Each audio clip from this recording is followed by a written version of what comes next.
Hi, everyone. I'm Bruce Parker, real estate mentor, educator, licensed real estate broker, and director of Best School of Real Estate. But George Washington was a trained surveyor.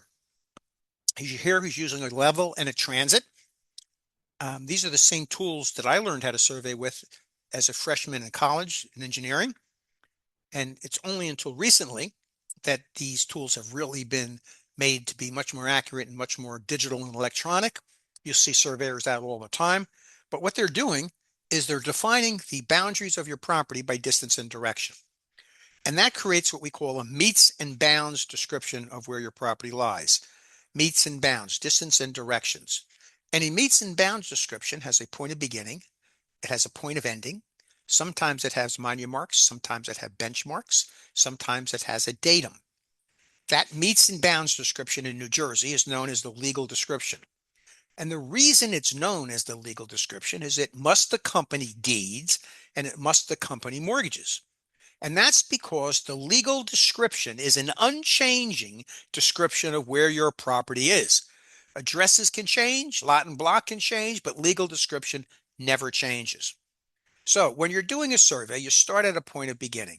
Then using in distance and direction, you outline the perimeter of the property. So you may go 100 feet north, and then you're going to go 50 feet east, and then you're going to go 100 feet south, then you're going to go 50 feet west, and you go back to your point of beginning. So you're outlining the perimeter of your property in a clockwise description. Everybody here should be old enough to remember clocks before they were all digital. So in a clockwise description. This is a benchmark. This is something the government puts somewhere, and everybody knows exactly where it is, so that surveyors can calibrate their instruments and make sure that they've got all their calculations correct. A benchmark is put there by the government. A monument could be man-made or it could be natural. Within your meets and bounds definition, you may be starting at the point of beginning and then going up until you hit the big tree.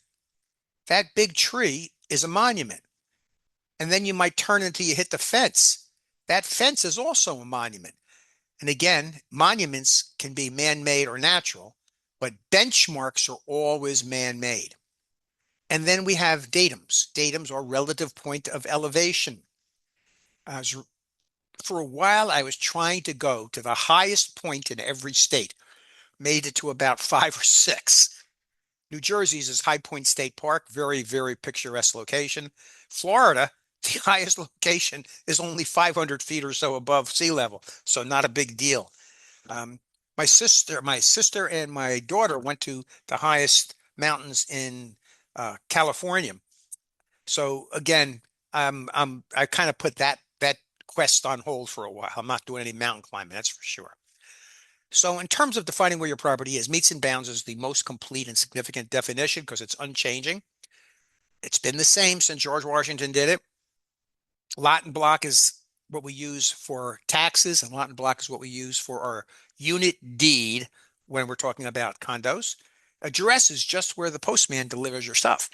And you can change your address. You could ask the post office to change your address, and they will. That's why we don't use it. We use the meets and bounds to tell where our property truly is. Now, there is another method of defining where your property is that's not used in New Jersey. It's the government survey system. That's used in states that are usually west of the Mississippi. That has a lot to do with being able to define both latitude and longitude.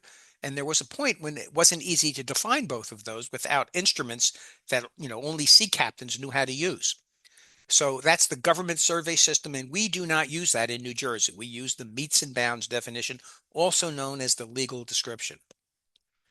Absolute positively on the test, you'll have a question: how many square feet is an acre? An acre is 43,560 square feet. And we always talk about the fact that a gentleman in class years ago said he remembers this because he remembers 7-11. 43 is 7, 56 is an 11, 43,560 square feet in an acre. And an acre is a measurement of area. Doesn't mean the property is square. It just means it's feet to the second power. Feet times feet is feet to the second power. Anything to a second power is its square. That's why it's called square feet. For some reason, you may need to know a mile. A mile is 5,280 linear feet, feet to the first power. That's a mile.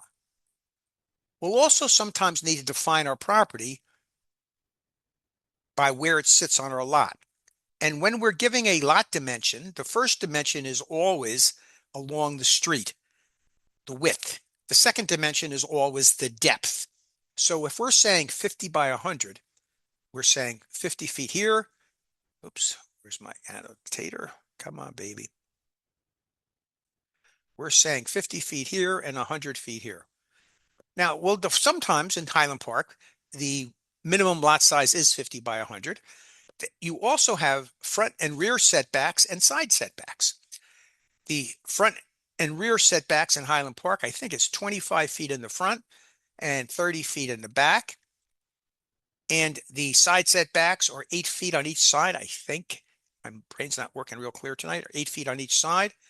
So sometimes on the test, they'll give you those kind of setbacks and they'll say, what's the biggest house you can build? So if we have a 100 by 50 lot and we have 8 feet and 8 feet, that means our widest our house can be is 50 minus 16. So 50 minus 16 is 34. And what's the deepest our house can be?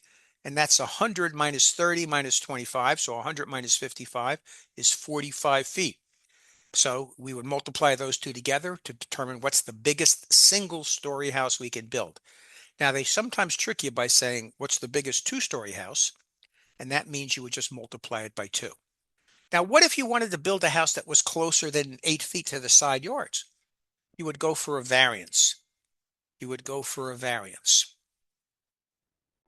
Thanks for watching. Make sure to like, share, and subscribe. And don't forget to hit the bell icon so you can get notified of what's new.